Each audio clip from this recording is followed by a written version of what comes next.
Football Universe. Kisah ini terjadi saat Perang Dunia I. Waktu itu, perang parit adalah salah satu taktik berperang paling populer yang dipraktekkan oleh negara-negara yang berperang antara tahun 1914 sampai 1918. Kedua kubu yang sedang berperang akan menggali lubang atau parit di sepanjang daerah yang dikuasainya sebagai benteng pertahanan dan sewaktu-waktu dapat menyelinap maju dan menguasai parit lawan. Pada Perang Dunia I ini, tentara Inggris harus berhadapan di garis depan dengan tentara Jerman, dan pada waktu itu kedua pihak bertempur dengan sangat sengit, sehingga jatuh banyak korban. Di akhir tahun 1914, salah satu kejadian unik terjadi, yaitu di 25 Desember 1914, tentara Inggris dan tentara Jerman tiba-tiba melakukan gencatan senjata dan keluar dari parit mereka untuk saling menyampaikan selamat hari Natal. Setelah memberikan ucapan selamat hari Natal, kedua pihak mengeluarkan makanan dan minuman yang mereka punya sambil menikmatinya bersama. Mereka kemudian bertukar rokok, bertukar kartu dan barang-barang unik, serta mereka melakukan pertandingan persahabatan sepak bola di tanah yang tak bertuan. Pada waktu itu tentara Jerman menang 4-1 dan kedua belah pihak menikmati permainan sederhana itu. Gencatan senjata pada hari Natal 1914 membuat banyak perwira senior khawatir tentang prajurit mereka yang mudah bersahabat dan bersosialisasi dengan musuh. Hal ini membuat sepak bola kemudian dilarang untuk prajurit karena takut akan adanya pemberontakan. Pada tahun berikutnya, yaitu tahun 1915, perang belum juga reda. Beberapa prajurit Inggris di parit depan kedapatan melakukan hal yang terselubung, yaitu menyelundupkan beberapa bola ke dalam parit mereka.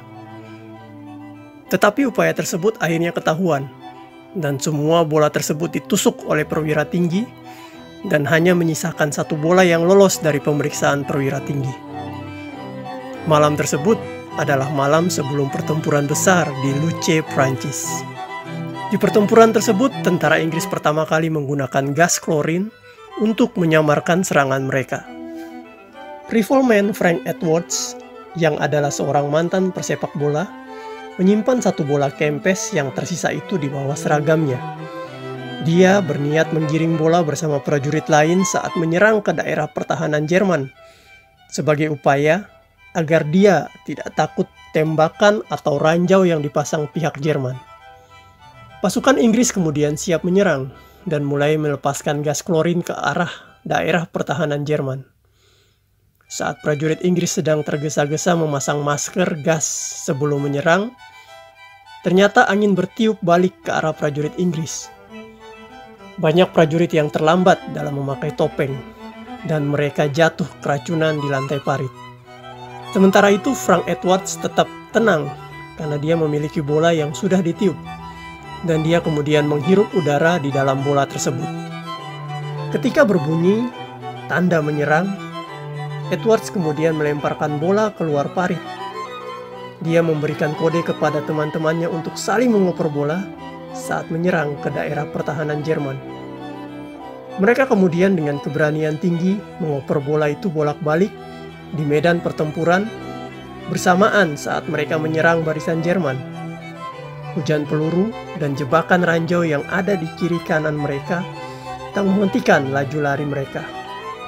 Mereka bahkan bergerak menyebar dalam formasi seperti saat berada dalam pertandingan sepak bola.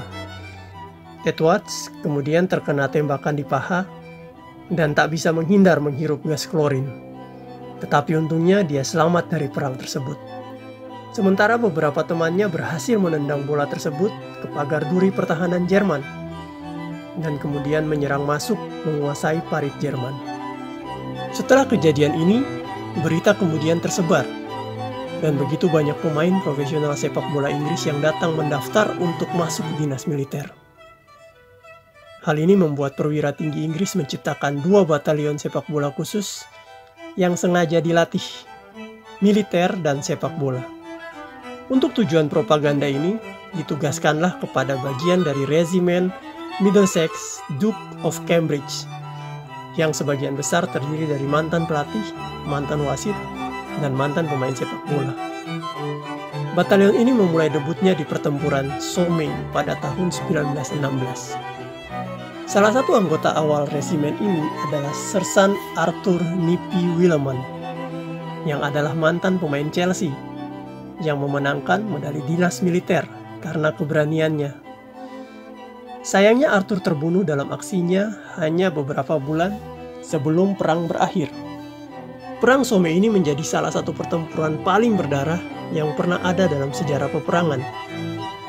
Serangan waktu itu dimulai pada 1 Juli 1916 pukul 7.30 pagi, dan pertempuran itu sangat brutal. Hanya dalam 30 menit pertama, lebih dari 20 tentara Inggris telah terbunuh, atau rata-rata sekitar 11 orang terbunuh setiap detik. Selain Arthur, ada juga seorang kapten muda yang paling berani saat terjadi pertempuran Somme di Prancis Utara. Kapten muda, Wilfred P. Neville, yang adalah komandan skuad dengan prajuritnya dari Regimen East Surrey ke-8, ditugaskan untuk menyerang dengan senapan yang ujungnya dipasang bayonet atau pisau. Mereka harus berlari dari parit Inggris, menerobos parit Jerman, dan merebut desa Montauban di Prancis. Kapten muda ini telah mempersiapkan beberapa bola dari kampungnya Inggris dan berencana untuk menggunakannya saat menyerang parit Jerman.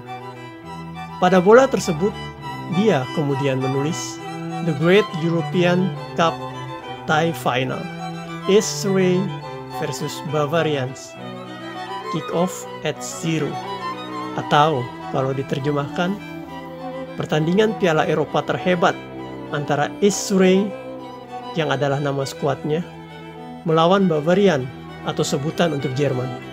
Sementara itu di bola yang satu lagi dia menuliskan No Referee atau tanpa wasit. Kapten Neville setelah menulis kemudian memberitahu prajuritnya agar tidak takut musuh dan siap berperang sampai titik akhir. Waktu menunjukkan pukul 7.25 pagi dan 5 menit lagi adalah waktu untuk menyerang. Kapten Neville kemudian tampil di parit bagian atas sambil membawa salah satu bola di tangannya. Ketika pukul 7.30, dia kemudian keluar dari parit dan melakukan kick off ke arah parit Jerman, sambil berlari menyerang dengan senapan di tangannya. Prajuritnya juga langsung keluar dari parit dan mengikuti Kapten Neville, sambil berlari dengan formasi yang telah mereka latih.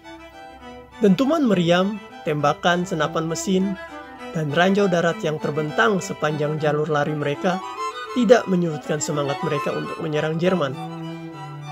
Mereka hanya fokus saling mengoper bola dan tetap berada dalam formasi mereka.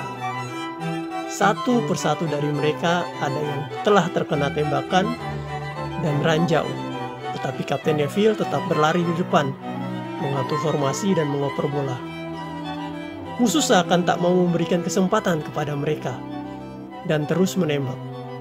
Hingga akhirnya 250 meter sebelum parit Jerman, Kapten Neville tertembak di kepalanya saat dia sedang menggiring bola. Di tangannya waktu itu sudah menggenggam granat yang mau dilempar ke parit Jerman, tetapi tidak sempat. Bola kemudian diambil secepatnya oleh prajuritnya dan tetap menyerang ke parit Jerman. Hingga akhirnya mereka berhasil menendang bola tersebut ke parit Jerman. Kira-kira di siang hari, mereka sudah dapat menguasai parit tersebut, dan mereka berhasil menguasai desa Montauban, Prancis. Kapten Neville meninggal di tempat, dan usianya saat itu baru 21 tahun. Bola yang digunakan Kapten Neville kemudian ditemukan di dekat kawat berduri Jerman dalam kondisi masih utuh. Bola kedua juga ditemukan di bagian kawat duri Jerman lainnya yang berjarak 3 meter dari parit Jerman.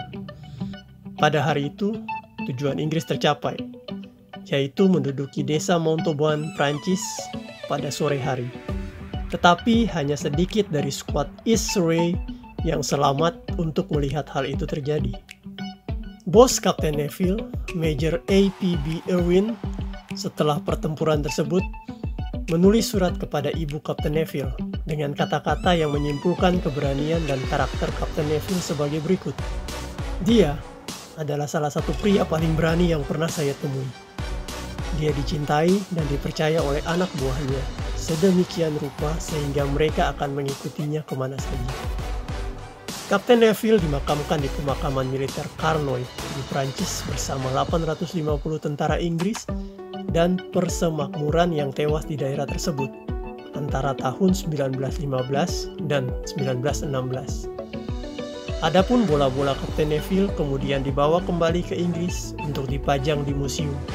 Sayangnya, salah satu bola tersebut hancur dalam kebakaran museum pada tahun 2016 yang lampau. Sementara bola yang lainnya masih dipajang secara permanen di Princess of Wales Royal Regiment Museum di Castle Dover. Kecintaan terhadap sepak bola membuat Kapten Neville dan prajurit lainnya tidak takut di medan pertempuran. Hal ini membuktikan sepak bola dapat menembus segala sisi kehidupan seseorang. Dan hal tersebut yang membuat sepak bola menjadi olahraga paling populer di dunia saat ini.